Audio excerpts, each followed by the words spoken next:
Muy buenas tardes, sean bienvenidos a otro episodio más de Abriendo la Biblia. Hoy vamos a estar abriendo la Biblia con el pastor Enrique Reyes de la iglesia Betania, aquí en La Mora. Y pues bienvenido, pastor. Muchas gracias. Dios te bendiga. Dios lo bendiga y Dios bendiga a todos los que vayan a ver el capítulo. Pues entrando en materia, ¿cómo está? Muy bien, gracias a Dios. Bendecido. Qué bueno, me da gusto. Algo de calor. Y se siente un poquito. Sí. Sí, gracias a Dios. Estamos en la iglesia Betania. Betania es una iglesia de qué denominación, ¿nos puede explicar? La iglesia Betania es de la Iglesia Cristiana Independiente Pentecostés en la República Mexicana. Pertenecemos a ese concilio. ¿Qué es Pentecostés?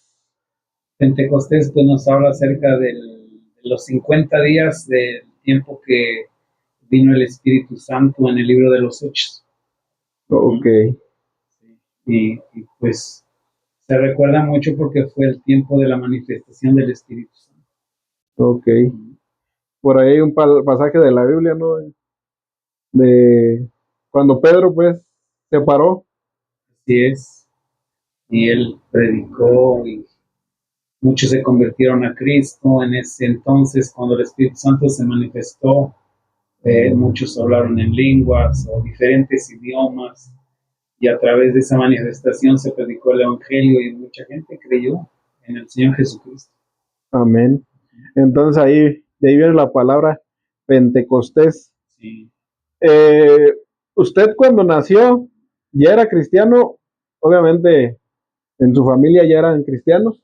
¿O eran de qué religión? No, mis papás, bueno, de chiquito me llevaban a la iglesia católica. Mi papá se convirtió a Cristo cuando yo tenía como 6 años de edad.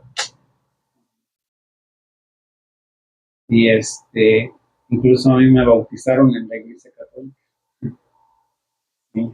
Cuando, ahorita es un tema un poquito más adelante, pero ahorita que lo menciona, cuando se hizo ya cristiano, ¿se volvió a bautizar? Sí, ya como a la edad de 16 años. Eh, Hablando ahorita del bautismo, que tocamos el tema, ¿por qué se volvió a bautizar? O sea, denos una explicación de por qué, si a uno lo bautizaron de chiquito, conviene que se bautice después que uno ya es grande. Pues sí, mire, la palabra del Señor nos dice que el que creyere y fuere bautizado será salvo, mas el que no creyere será condenado. Entonces, cuando nos bautizan de chiquitos, pues no aceptamos a Jesús en nuestro corazón. Y la palabra del Señor dice que Marcos y aún en Mateo 28:19 nos habla que vayan y prediquemos el Evangelio a toda criatura, el que crea y fuera bautizado será salvo, mas el que no creyere será condenado. Entonces, el bautismo, antes de realizarlo, primero se necesita aceptar a Jesús, como dice en Romanos 19:10, que si confesamos en nuestra boca que Jesús es el Señor y creemos en nuestro corazón que Dios lo levantó de los muertos, seremos salvos. Con el corazón se cree para justicia, pero con la boca se confiesa para salvación. Amén. Y entonces un niño es inocente. La Biblia dice que de tales es el reino de los cielos. Jesús mismo nos da el ejemplo que no lo bautizaron de chiquito. La Biblia nos dice que lo presentaron, pero no lo bautizaron. Jesús se bautizó a la edad de 30 años por Juan el Bautista, ¿no? Entonces, cuando nosotros debemos de bautizarnos como cristianos cuando ya somos conscientes de lo bueno y de lo malo, ¿no? Pero cuando somos niños aún todavía no sabemos qué es bueno y qué es malo, ¿no? Nuestros padres responden por nosotros, pero nosotros debemos responder por nosotros. Amén. ¿El bautismo salva? ¿Podría decirse que el bautismo salva? O muchas veces no escuchamos bautismo y decimos, no, pues sí, lo vemos como a veces como algo coloquial, pero el bautismo, ¿qué es? ¿Qué significa? El bautismo tiene tres significados de acuerdo a Romanos capítulo 6, ¿no? Nos habla acerca de la muerte, cuando estamos decididos dejar todo lo que hacemos en el mundo, todo aquello que desagrada a Dios. Cuando estamos en el agua nos zambullen, habla de la sepultura. Y cuando salimos del agua, habla de la resurrección, ¿no? Y dice la Biblia aquí, todas las cosas son hechas nuevas para vivir una nueva vida. En sí, el bautismo no nos salva. Si nosotros no hacemos la voluntad de Dios, pues mucha gente que se ha bautizado y se pierde, no se condena. Porque la Biblia dice, sin santidad por la cual nadie verá al Señor. El bautismo es vital en la vida cristiana, es muy importante siempre y cuando hagamos la voluntad de Dios, siempre y cuando vivamos una vida en santidad. Si no vivimos en santidad, no importa si nos bautizamos, vamos a ser condenados. La Biblia dice, no todo el que me dice Señor, Señor, entrará en el reino de los cielos, sino el que hace la voluntad de mi Padre que está en los cielos, Mateo 7:21.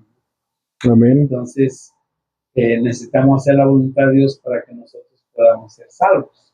Y si el bautismo nos salva, entonces algunos dicen, bueno, si el bautismo no me salva, ¿por qué debo bautizarme?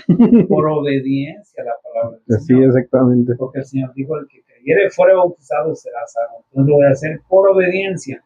Y algunos dicen, bueno, pues yo ya obedezco al Señor, ya hago la voluntad del Señor, entonces ya no necesito bautizarme. Bueno, ¿qué te impide bautizarte si ya estás haciendo la voluntad de Dios?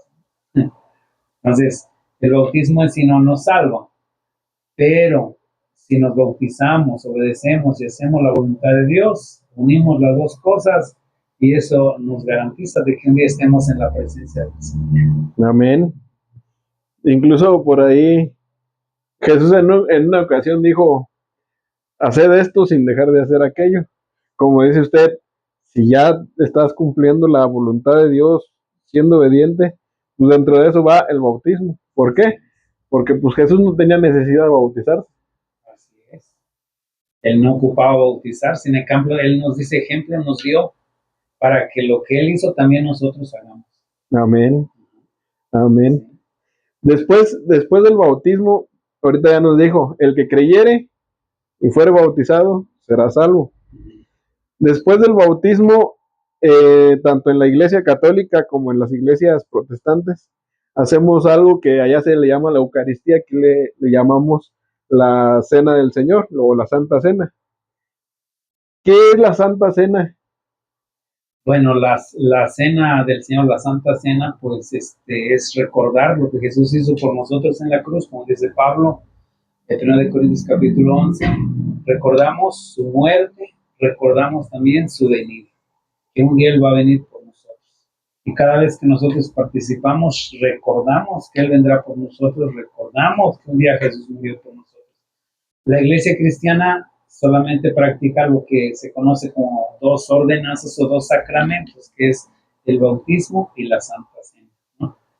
Sabemos que en la iglesia católica pues tienen bastantes más, pero nosotros solamente con esos tenemos, ¿verdad? Y que es muy importante, ¿no? También tenemos que hacerlo, como dice la palabra del Señor, haciendo un examen de conciencia, cómo está en nuestra vida. Y eso nos ayuda también a poder reconciliarnos con el Señor, reconciliarnos con otros semejantes, porque a veces cometemos ciertos errores y a veces como que se nos olvida, pero cuando participamos en la cena del Señor decimos, no, tengo que estar bien, porque es algo santo, es algo sagrado, no es algo que no se tiene que tomar a la ligera, porque la Biblia, Pablo dice que si nosotros no nos preparamos, juicio comemos, y por lo cual hay muchos enfermos y muchos se debilitan en la fe, muchos caen, muchos se desvían del camino porque toman las cosas del Señor a la ligera. Entonces tenemos que tomar las cosas del Señor como es. Sabemos que las cosas del Señor no es un juego, las cosas del Señor es algo sagrado y hay que tomarlo en serio. Amén. Y sí es cierto, y también por otro lado está, o a mí me pasaba que me decía mi papá, ¿por qué no tomaste la Santa Cena hoy? Y yo decía, pues es que hice esto, o últimamente, digo, y es que me enojé. O sea, llega uno con pecados no hay pecados grandes ni chicos, pero con pecados a lo mejor chicos, de que es que me enojé y hice esto. Y yo sí digo, no, es que no la voy a tomar porque pues, no estoy al 100. Pero ahí, o sea, porque pecando siempre vamos a estar. Así es. ¿Qué tenemos que hacer entonces para poder tomarla con cierta confianza? Pues primero pedirle perdón a Dios, porque sabemos cuando nosotros le fallamos, ¿no? Ahora, nunca vamos a dejar de fallar, porque de una de otra forma fallamos consciente o inconscientemente. Pero ¿qué tenemos que hacer? Ponernos a cuenta, pedirle perdón al Señor. Y si ofendimos a alguien, pues pedirle perdón. O si ofendimos a alguien de la familia, también.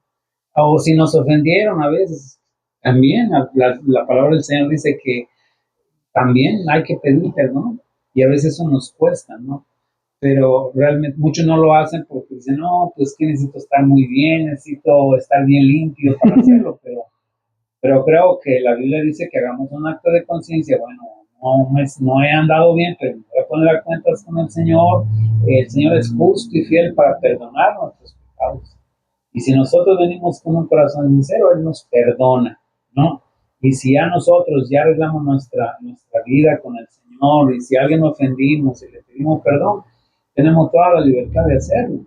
Hoy muchos pastores pues lo hacen, digamos, ya a la ligera. Ahorita les dicen hasta los niños, hasta la gente que no se bautiza, pues todos los que quieran participar. Pero, digamos, de nosotros en la iglesia, en nuestra organización, pues nos han enseñado de que toda persona que participe en las Santa Cena es que es una persona que hizo un compromiso con el Señor, una persona que ya se bautizó, ¿no? Ahora es como, digamos, para poner a predicar a una persona, necesitamos una persona que se haya comprometido, una persona que se haya bautizado. Pues si es una persona que no se ha bautizado, no ha aceptado a Cristo en su corazón, pues no lo podemos poner a predicar, porque esto es algo serio. Entonces, lo mismo, la cena del Señor se tiene que hacer con mucho cuidado, ¿no? Pero hoy hay muchas iglesias que yo he estado, a todo el mundo le dan, hasta el borrachito que llega ahí y pasa y también participa de la Santa Cena. Sí. Entonces creo que ya no se le da el valor que corresponde. Sabemos que vivimos en el tiempo de la gracia, pero la gracia no nos da licencia para como dice la palabra del Señor en Judas, que lo conviertamos en libertinaje. Exacto. Y hoy la gracia la hemos convertido en libertinaje. Sí. Ya no tomamos en serio las cosas espirituales. Fíjese, ese tema, y mi hermano hizo un video de más o menos de lo que hablaron en la reunión que tuvieron, y yo lo he notado, ese apagamiento, ese no tomarlo en serio. ¿Por qué será? ¿Tendrá usted algún pensamiento que diga, pues puede ser por esto, las redes sociales? ¿Por qué será pues, apagamiento que ha tenido en la vida cristiana en general? Pues es algo que está profetizado, algo que está profetizado. Estamos viendo los últimos tiempos. La Biblia dice, Timoteo nos habla acerca de los últimos tiempos. Pablo escribe a Timoteo, ¿no? Que muchos apostatarán de la fe escuchando doctrinas de demonios. Entonces estamos viviendo la etapa de la última iglesia. Los teólogos lo dicen, los que saben, los que estudian la escatología, ¿no? Cada de las 7 iglesias del Apocalipsis tuvieron su etapa, ¿no? Y los escatólogos, los teólogos dicen que estamos viviendo en el tiempo de la iglesia de la Odisea, una iglesia tibia, una iglesia mundana, una iglesia que cree que está bien y que dice yo, y el Señor le dice, tú crees que eres rico, que tienes todo, no te hace falta nada. Siempre que hoy no creemos que no nos hace falta nada, los hermanos tienen buenas casas, buenos vehículos, y porque creemos que tenemos un buen trabajo, nos va bien en el negocio, creemos que siempre Dios está con nosotros, pero muchas veces a Dios lo hemos sacado de nuestra vida, de nuestra casa, de la iglesia. Y hoy muchos pastores gobiernan la iglesia, no el Señor, no el Espíritu Santo, sino hoy los pastores dirigimos la iglesia, cuando debe ser lo contrario, el Espíritu Santo debe dirigir la iglesia, porque nosotros no somos dueños de la iglesia, el dueño de la iglesia es Jesucristo, ¿no? Y el Señor, y el que debe dirigir la iglesia es el Espíritu Santo. Amén. Sí, sí, cierto. Y pues sí, ya cuando es parte de que así está escrito, pues ni qué hacerle. Simplemente pues tratar de acercarnos nosotros a Dios y pues tratar de predicar la palabra. Este, dentro de los 50 días que nos hablaba de esta unción que hubo cuando Pedro habló en esa predicación, pues que se conoce como el día del Pentecostés, hubo, o todos los evangelios también de eso nos hablan, de milagros, del don de lenguas, de exorcismos. ¿Los milagros hoy en día existen? Los milagros pues siguen existiendo y van a seguir existiendo. Eh, lo hemos visto y digamos yo lo he presenciado, ¿no? Los milagros que Dios hace, liberar personas, yo me ha tocado liberar mucha gente, ¿no? Los mismos demonios hablan, los mismos demonios reconocen el poder de Dios, reconocen el nombre de Jesús que tiene poder, ¿no? Eh, ¿Qué necesitamos para que opere el Señor o que suceda? Pues la fe. La Biblia dice que sin fe es imposible agradar a Dios. Y Mateo 24:35 dice, el cielo y la tierra pasará, pero mis palabras no pasarán. No, la palabra del Señor se sigue cumpliendo al pie de la letra. Y Jesús dijo, estas señales seguirán para los que creen. En mi nombre echarán fuera demonios, pondrán manos sobre los enfermos y sanarán. Para los que creen. Para los que no creen, pues los milagros ya no existen. Pero nosotros estamos aquí, nosotros conocimos a Cristo por un milagro que Dios hizo en la vida de mi hermano. Porque mi hermano ya estaba a punto de irse de este mundo, ¿no? Mi papá no conoce de Cristo, lo llevó con muchos brujos, con muchos médicos, y los médicos dijeron, no, ya no hay nada que hacer. Los brujos también le decían, ¿sabe qué? Su hijo se va a morir, ya no hay nada que hacer. Y cuando ya no había nada que hacer, llegó un hermano tan humilde, trabajaba en el campo, y le dijo, si usted me permite orar por su hijo, yo sé que Dios lo puede sanar, porque yo creo en un Dios poderoso, un Dios que hace milagros. Y, y el hermano oró por mi hermano, y al tercer día mi hermano se levantó y ya no comía y empezó a comer.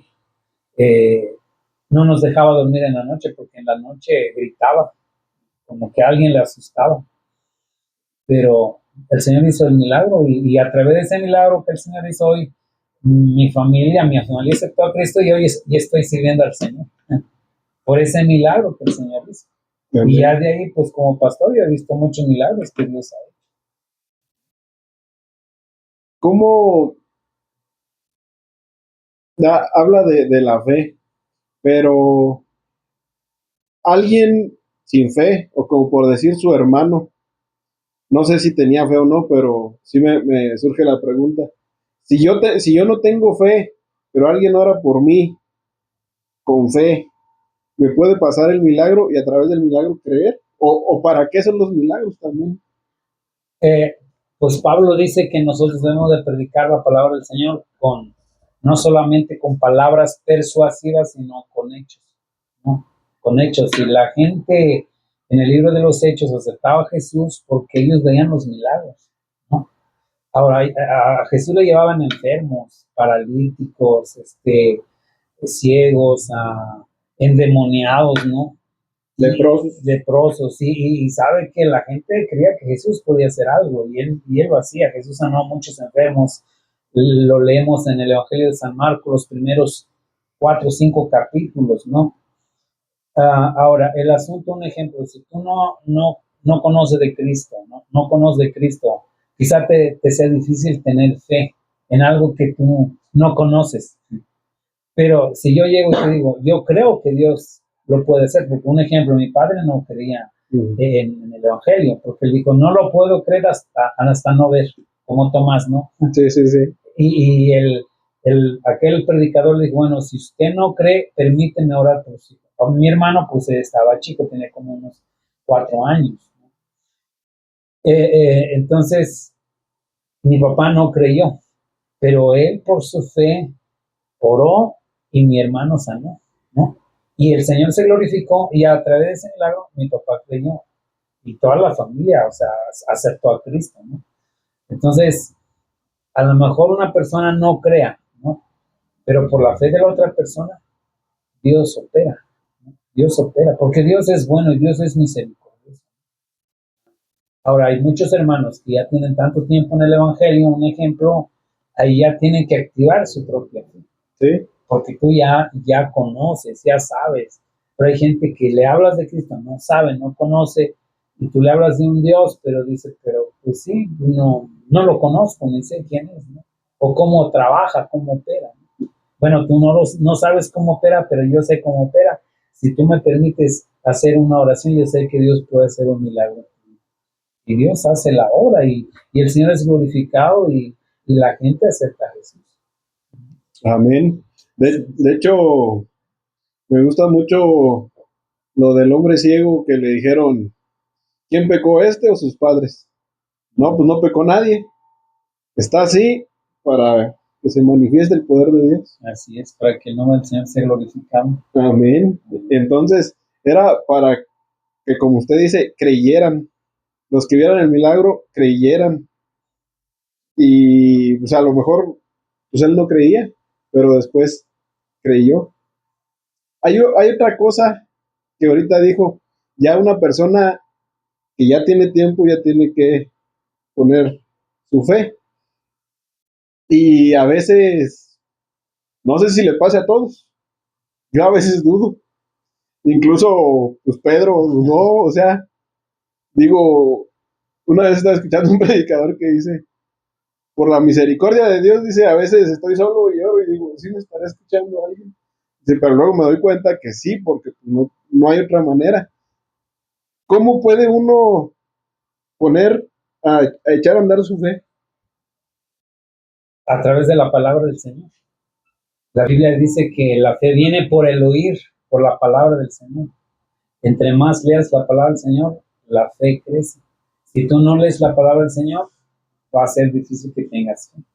¿Por qué? Porque cuando nosotros leemos los evangelios, nos motiva, nos anima y nos lleva a creer que hay un Dios poderoso, maravilloso, todo lo que hizo en el Antiguo Testamento, un ejemplo con Moisés, con Elías, con Daniel, ¿no? Cómo se glorificó, todo lo que hizo en el Nuevo Testamento nuestro Señor Jesucristo, el Espíritu Santo en el libro de los Hechos. Eso hace que nuestra confianza, nuestra fe se consolide en el Señor. Y ahora cuando oramos por un enfermo, un ejemplo, activas tu fe, oras por un enfermo y sana, y dices, no, Dios es poderoso. El Señor sí escucha la oración. Pero si tú nunca oras por un enfermo, nunca vas a ver la mano de Dios, ¿no? No, entonces hay que activar la fe por la palabra, pero también hay que accionar, acción. Ora por alguien y cuando veas, te diga, gracias hermano, porque usted oró por mí y el Señor me sanó.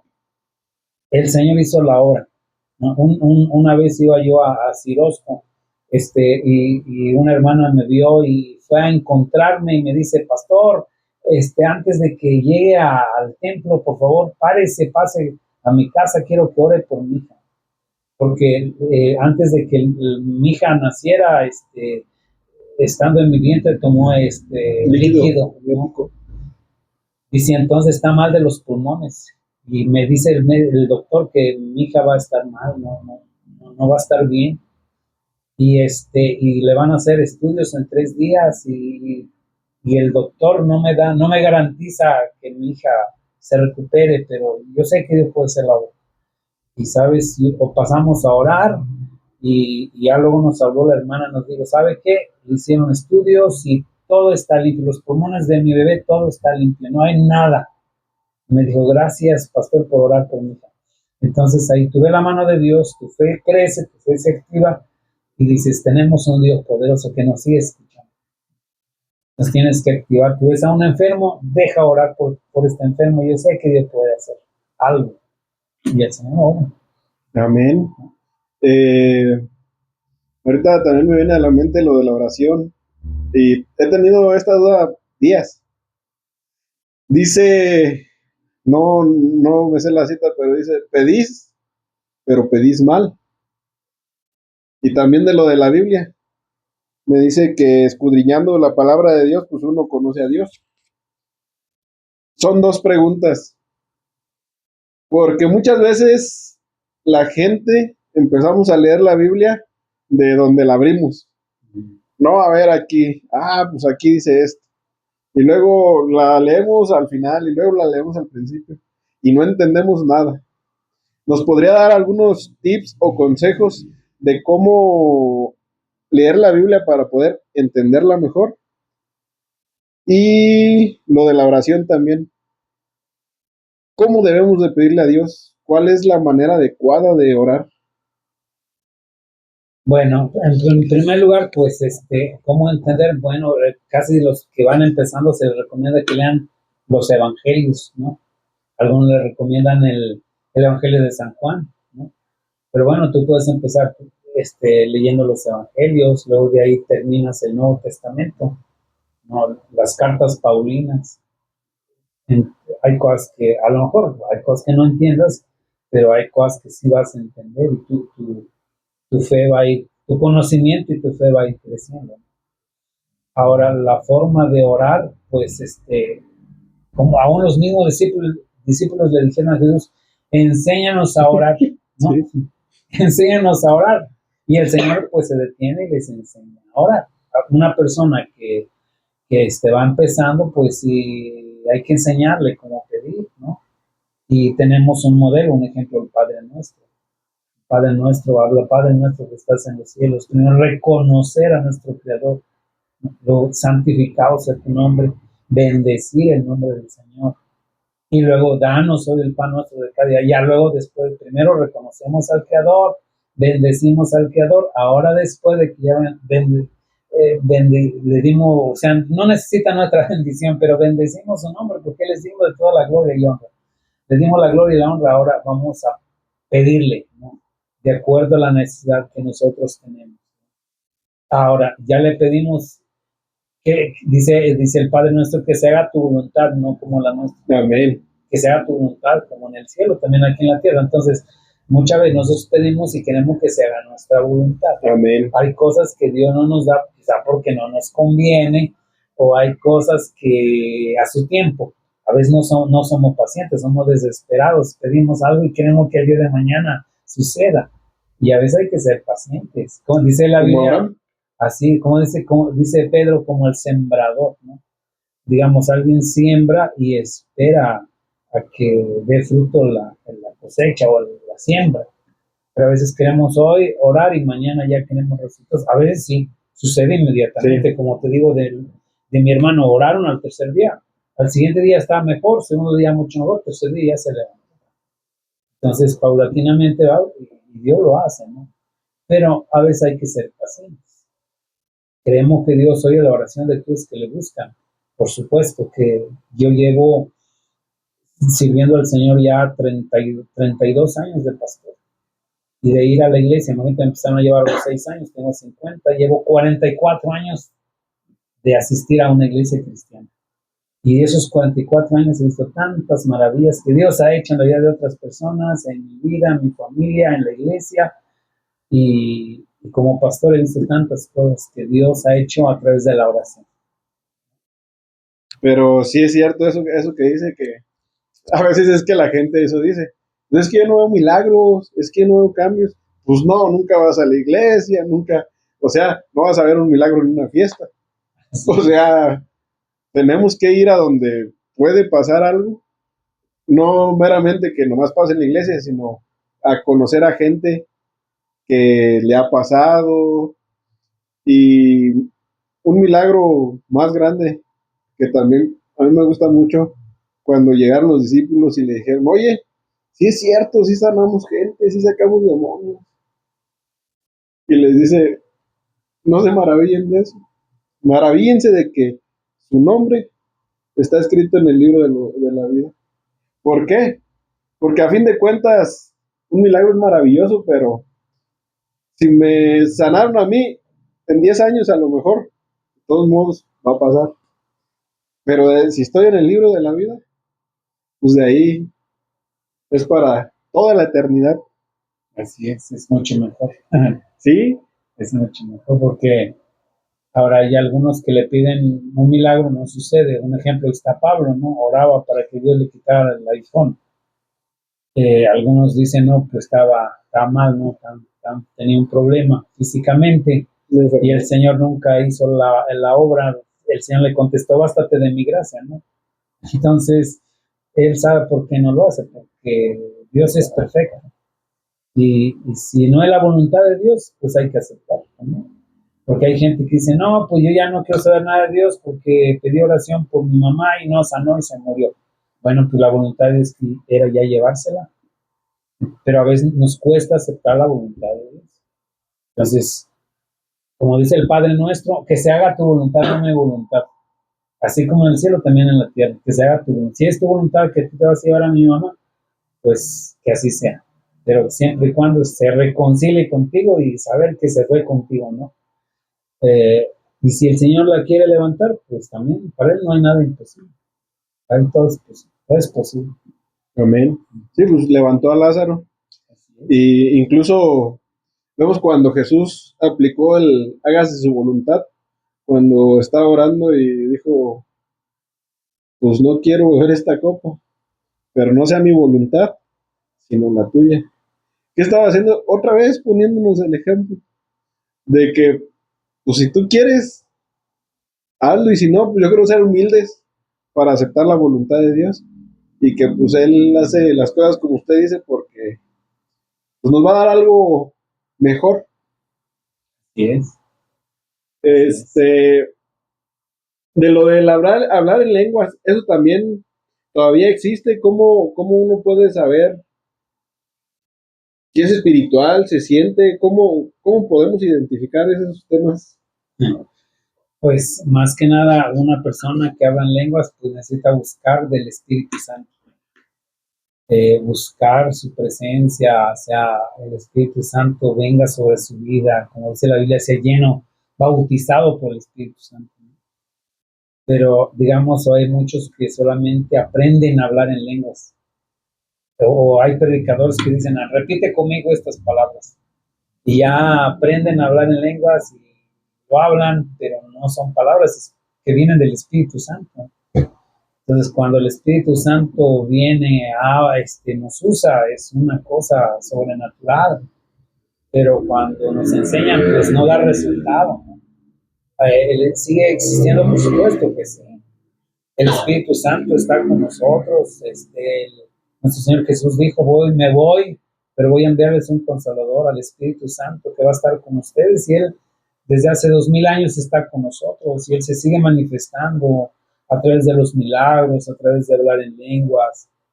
Pero necesitamos buscar esa presencia, necesitamos buscar esa unción, voluntariamente desearlo, anhelarlo a través de la oración, meternos en ayuno, humillar esta carne, ¿no?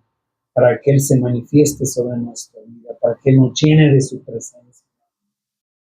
Pero si no, hay muchos que quieren ser bautizados por el Espíritu Santo, pero sin orar, sin ayunar, viviendo una vida desenfrenada, ¿no? Pero así quieren ser llenos del Espíritu Santo. ¿No? El Espíritu Santo es algo sagrado y Él se manifiesta en vasos que se consagran. Ahora, yo sé que hay gente que acepta a Cristo y es llena del Espíritu Santo. Bueno, Él sabe lo que hace porque Él nos santifica, nos limpia. Le entregaste tu vida al Señor y Él te va a limpiar, Él va a quitar todo lo malo en ti. Te entregaste de verdad, de todo tu corazón al Señor y Él va a orar. Pero cuando ya lleva mucho tiempo en el camino del Señor y no hemos tenido esa experiencia, ¿qué necesitamos hacer? Buscarlo de verdad. Porque muchos aceptan a Cristo, ya llevan un tiempo, ya 10, 15 años, y empiezan a vivir una doble vida. Y así quieren que el Espíritu Santo se manifieste sobre su vida y así, ¿no? Porque el Espíritu Santo desea que nosotros, como dice Joel, Él, él quiere que rasguemos nuestros corazones, no nuestras vestiduras, nuestros corazones, ¿no? Que lloremos, dice, que lloremos delante de Él, que anhelemos esa presencia y Él se va a manifestar sobre nosotros. Sí, ahorita comenta del ayuno. y de humillar la carne. Eh, un ayuno efectivo, espiritual, ¿cómo se ve, cómo se hace? Bueno, cuando nosotros vamos en el Antiguo Testamento, pues vemos los ayunos de verdad, son un ejemplo, el pueblo de Israel ayunaba digamos, ayunan de 6 de la tarde hasta las 6 de la tarde, ¿no? Y ahorita pues se habla de muchos tipos de ayuno, ¿no? Que ayunos de no ver televisión, que ayunas De no agarrar el celular. de no agarrar el celular, que ayunas, ayuno de Daniel, que comes pura fruta, pura verdura. Pero pues prácticamente la Biblia nos habla de ayunos totales, ¿no? Ayunos totales, ¿no? De abstenernos de alimento, ¿no? Ahora si vas a ayunar un día, pues imagínate un día, pues se va rápido, y hasta 3 días aguantas sin tomar agua y sin participar en ningún alimento. Pero realmente que tengas esa disposición. Pero ya algunos ya lo toman como a juego, como pues ayuné de no ver tele, ayuné pero pues nada más comí pura fruta, ¿no? Entonces creo que hay que tomar las cosas en serio. Los mismos he escuchado testimonios de satanistas, ¿no? Que dicen ayunan, pero de veras, ¿no? Dejan de comer los alimentos y realmente se consagran para el demonio. Y si ellos lo hacen, ¿por qué no hacerlo nosotros para el Señor? De verdad, humillar nuestra carne, doblegarnos delante de Él y el Señor nos da la fortaleza para lograrlo. Pero hoy pues realmente hay muchos que lo toman ya. Ahora, el asunto también dice que el verdadero ayuno, pues que amemos al prójimo, que hagamos el bien. Entonces, el asunto también, tú puedes ayunar, pero si tú eres una persona que no ama a su prójimo, que anda haciendo males, pues de nada nos sirve ese ayuno. Primero hay que hacer las cosas bien y ya después hay que ayunar, hay que sacrificar nuestra carne. Sí, sí es cierto, incluso está comprobado, ahora sí que científicamente, que si no come nada por 3 días, les es hasta beneficioso a su salud, porque las células malas se empiezan a comer entre ellas. Pero, como comenta, ¿de qué me sirve pues no comer? ¿Qué tengo que hacer durante el ayuno? Porque pues a veces uno anda trabajando, anda haciendo cosas. Si yo trabajo y estoy ayunando, ¿qué tengo que hacer espiritualmente? Pues pedirle la fortaleza al Señor. Pues yo sé que, mira, cuando tú no ayunas, a veces son las 10, las 11, las 12, ni te dan ganas de comer, ni tomarte un café. Pero cuando se trate de ayuno, en cuanto te levantas ya tienes ganas de tomarte un café, sales y alguien te invita una coca, ya alguien te invita un café, o a mediodía y alguien te invita una fruta y dices, bueno, cuando no ayuno, ¿por qué no me invitan? Y Cuando traigo hambre. y cuando ayuno, ¿por qué todos me invitan? Tengo mucha hambre porque nuestra carne se opone, ¿no? Entonces, ¿qué tenemos que hacer? Pues hay que orar, si se puede, bueno, algunos andan trabajando, pues no, pero si puede ser una lectura de la palabra, pedir la fortaleza del Señor, el Señor nos fortalece, nos ayuda. Yo he visto hermanos que trabajan en el campo y se sacrifican y aguantan. Y no, imagínate andar en el solazo, de verdad, o a veces pues sí se enjuagan la boca porque el sol pega fuerte, pero aguantan, ¿no? Porque tienen esa disposición. Entonces, es querer. El querer es poder. Pero si no quieres, pues realmente nunca lo vas a hacer. Nunca lo vas a hacer. Porque ayunar a veces sí es sacrificar la carne. Sacrificar la carne cuesta. Realmente alguien decía, la carne no le interesa las cosas espirituales, porque él sabe que la carne se va a quedar aquí, porque es polvo. Dice, del polvo vienes, al polvo volverás. Amén. Entonces la carne no le interesa lo espiritual, pero nuestro espíritu sí. Y nuestra alma, pues hay que someterlo también en nombre del Señor. Y la carne también, para que podamos agradar al Señor. Somos seres trinos. Amén. Tenemos cuerpo, alma y espíritu. Y entonces nuestro espíritu dice la verdad del espíritu. Jesús dijo, la verdad del espíritu está dispuesto, pero la carne es débil, ¿no?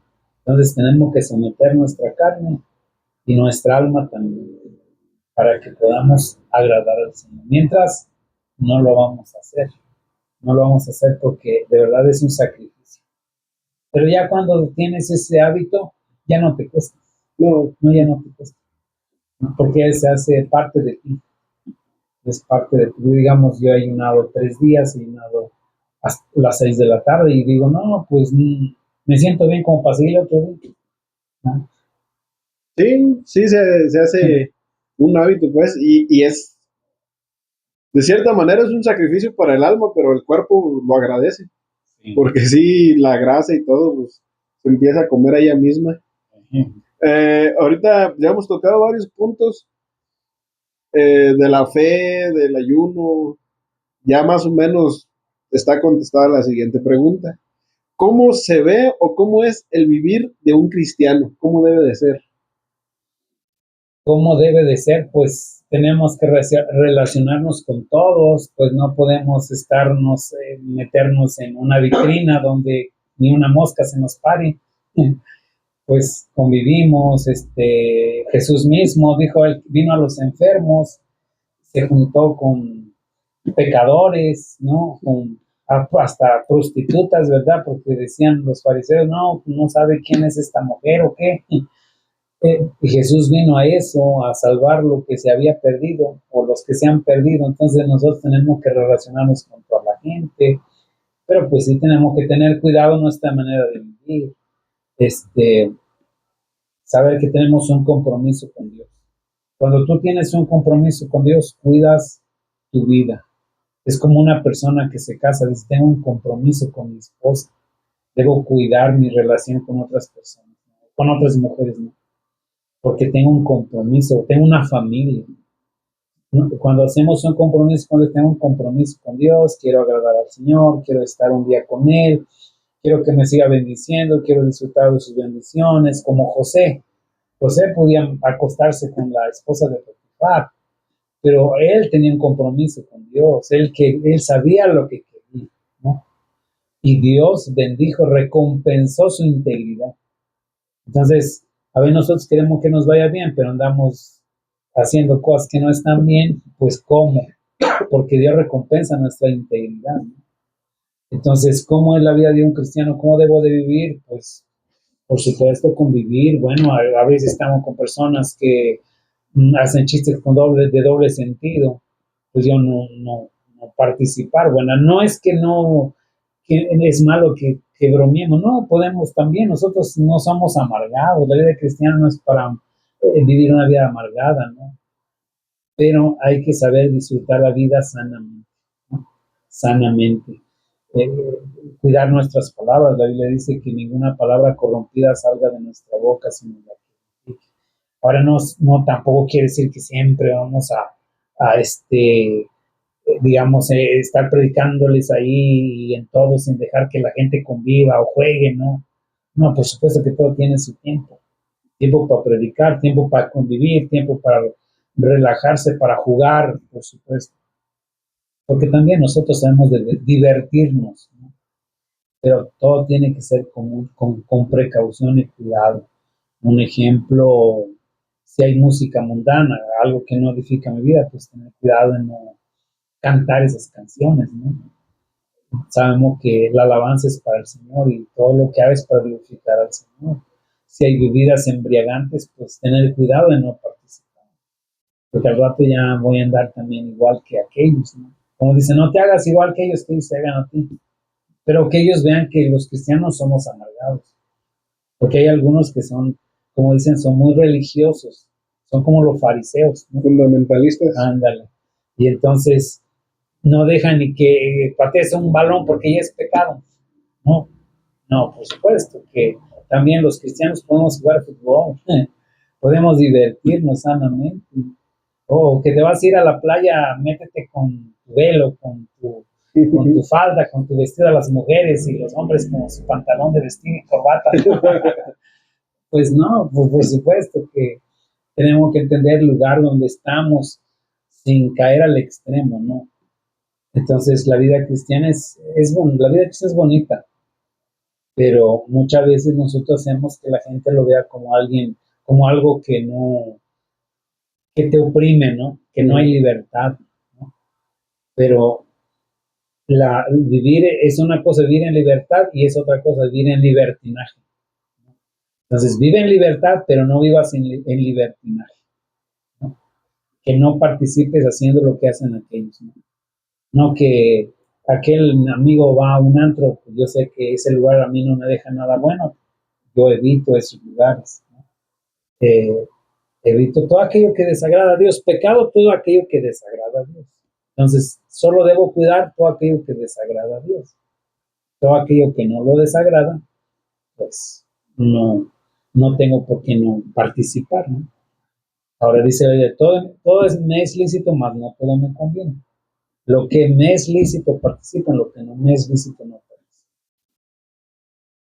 participa. Y es de suma importancia esas palabras. No me conviene. Porque como usted acaba de decir, sí es cierto, la vida cristiana es una vida bonita y no es opresión. Y es tan bonito que Dios no nos pide que hagamos nada que nos afecte, que no nos convenga. Todo lo que nos pide nos va a favorecer ahorita y en un futuro. ¿Por qué? Porque pues, es respetar, amar al prójimo. Entonces, si uno vive de esa manera, pues no va a tener problemas. ¿De qué? De salud. De que, pues, si me voy al antro, ya, porque, pues, de que va a tomar, porque no creo que vaya uno nomás allá a ver. A lo mejor toma, a lo mejor ya tomado, hace alguna otra cosa que no. Y al día siguiente voy a estar desvelado, con dolor de cabeza. Dios nos dice, no hagas eso, te vas a sentir mal. O sea, es como un papá. No, y un ejemplo, como decía, tomados hay hombres que se meten con una mujer, y luego tiene una enfermedad aquella mujer, se infectan y luego llevan esa enfermedad con la esposa y la esposa sufre que algo que ella ni siquiera busca, ¿no? Sí. Entonces, O hasta un embarazo, ya otra familia, o sea, todo me es lícito, pero no me conviene. Eh, ¿Verdad? ¿De qué me había dicho? De la música. ¿Qué diferencia hay entre música cristiana, música que no es cristiana? En una iglesia, ¿qué música se debe de tocar? Pues este tema de la música, ¿cómo? híjole, pues sí, ya ahorita hay música, digamos, hay muchos que cantan, como dicen, cantan para todo mundo y ya no hablan de Cristo. Entonces, un ejemplo, yo digo, bueno, para mí todo canto que se cante en una iglesia debe ser cristocéntrico, ¿no? Que Cristo sea el centro, ¿no?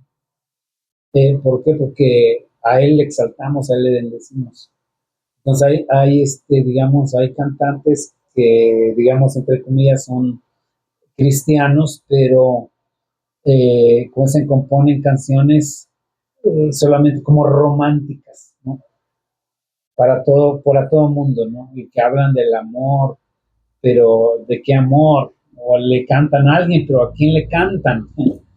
Entonces, creo que dentro de la iglesia, la Biblia nos habla de Cristo, nos habla de Dios, nos habla del Espíritu Santo. Y todo canto que cantemos dentro de la iglesia debe hablar de Cristo, debe hablar del Espíritu Santo y debe hablar del Padre también, ¿no? Pero si nosotros no tenemos ese cuidado, pues vamos a cantar cualquier canción. Hay cantos que realmente no, pues no van, o le cantaron a la esposa, o porque se murió su papá, le cantó a su papá. Y bueno, eso hay que tener mucho cuidado. Sabemos, la Biblia nos habla que toda alabanza debe ser para el Señor. Todo canto debe ser para Él, porque a Él solamente merece la gloria y la honra. Ya en el mundo, pues le cantan a la mujer, le cantan al árbol, a la marihuana y a todo. Pero toda adoración que se haga en la iglesia se debe dirigir al Señor, al Dios Todopoderoso. Amén. Así es. Y sí, incluso a mí le comentaba, hubo un tiempo que no estaba cerca de Dios y nunca en sí no soy muy musical, pero las letras de romanticismo no me acaban de convencer.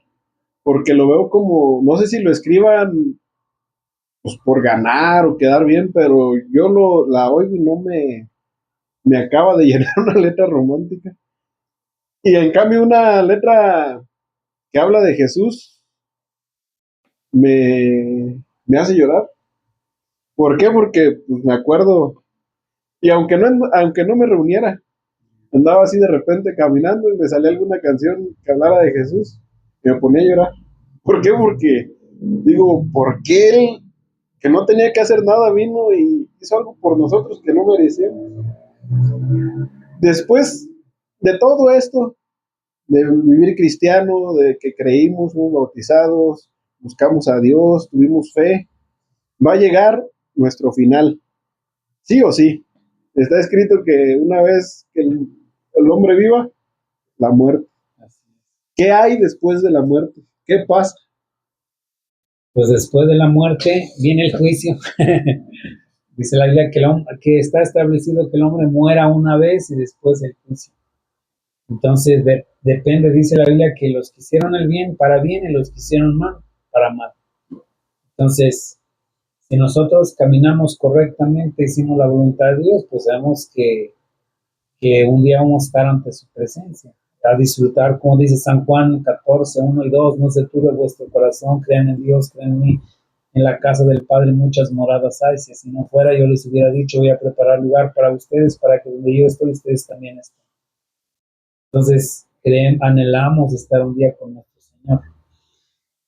Pero también nos habla de una condenación eterna, una persona que no busca del Señor, que no hace la voluntad de Dios. La Biblia nos habla que va a llegar al lloro y al crujir de dientes. Entonces, eso lo sabemos los teólogos, gente que aún no conoce de Cristo, de la iglesia tradicional, saben que hay un cielo, saben que hay un infierno. Bueno, algunos dicen hay un purgatorio, que sabemos que no existe, pero, pero sí sabemos que existe un infierno, existe un cielo. Existe un lugar para aquellos que hacen lo bueno y existe un lugar para aquellos que hacen lo malo. Se acaba todo, mucha gente cree que pues me muero y se acabó todo. No, la muerte no es el acabose del hombre. Jesús murió en la cruz, pero no fue su acabose. Jesús murió durante el tiempo que estuvo en la tumba. La Biblia nos habla que él fue a predicar a los espíritus encarcelados y luego al tercer día resucitó y hoy está sentado a la diestra de Dios Padre. Entonces, la muerte no es el acabose, no me muero y se acabó todo. No. Después de la muerte sigue lo real, lo real. Alguien decía que la vida que tenemos es como un sueño, porque lo real viene después de la muerte. Una persona que daba su testimonio que tuvo un accidente, como 3 días, pues no reaccionó, pero esos 3 días dice, no, o sea, yo salí del cuerpo, y realmente yo vi la realidad, dije, no, o sea, como que la vida que vivimos en este mundo como que es un sueño, pero cuando te sales del cuerpo como que ves la realidad de las cosas en la otra vida, ¿no? Entonces, dice, no, es algo, la otra vida es algo real, ¿no? Algo real. Entonces, la muerte no es el acabose, lo vemos con Lázaro y el rico, ¿no? Lo vemos con Jesús después de que murió. Entonces, no es el acabose, ¿no? Después de la muerte, seguimos con la vida, como dice, ya sea en una condenación eterna si no hacemos lo bueno, o en, en la presencia del Señor, ¿no? Amén. Pues hay que hacer lo posible por estar en la presencia de Dios y que como acabamos de decir, pues no es difícil, al contrario, es un beneficio que vemos, pero que por alguna loca razón el mundo, la vida y las personas que a veces nos rodean nos han hecho creer que pues, es aburrido, no sé, pero pues bueno. Pues muy interesante todo esto, aprender tanto. Eh, para finalizar, ¿algún consejo que nos quiera dar, una palabra? ¿Dónde está la iglesia? ¿Cómo se pueden comunicar con usted? Si es que a alguien le interesa saber un poco más de todos estos temas que pues ahorita fue una talladita así de todo. De rápido. Sí. Pues estamos ubicados aquí en la Calzada La Fuente, 2391, en la colonia La Mora. La iglesia se llama Betania, ¿no? Es una iglesia conocida, ¿no? Ya tantos años aquí. Yo creo que ya tiene más de 50 años este templo aquí. Sí. Ya mucha gente ubica este lugar, muchos han salido de este lugar también. Entonces, a todos los que gusten visitarnos, estar con nosotros, son bienvenidos.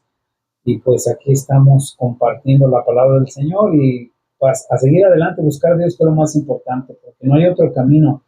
Pedro dijo, ¿a quién iremos, Señor, si solamente tú tienes palabras de vida eterna? No hay más quien nos pueda ayudar, quien nos pueda salvar, quien pueda darnos una mejor calidad de vida sino nuestro Dios. Entonces aquí estamos y pues el teléfono de la iglesia es 452-1269-877. Ahí pueden, si quieren una oración, ahí pueden comunicarse con nosotros. La página de Facebook, ¿cómo se llama? Se llama CRCD Betania. Muy bien, porque pues por ahí también veo que suben eventos, horarios y todo, pues para que si se quieren dar una vueltita, viven por aquí cerca o viven lejos, pero tienen el llamado a reunirse y aprender, acercarse a Dios, pues aquí está. Sí, aquí nos encuentran en el Google, también ahí aparecemos. Es correcto. Pues muchísimas gracias, pastor. Dios los bendiga a todos los que hayan visto el video y muchísimas gracias. Que Dios te bendiga mucho, fue un Dios placer, le bendiga. un gusto estar contigo y bendiciones para todos. Dios los bendiga, nos vemos hasta la próxima.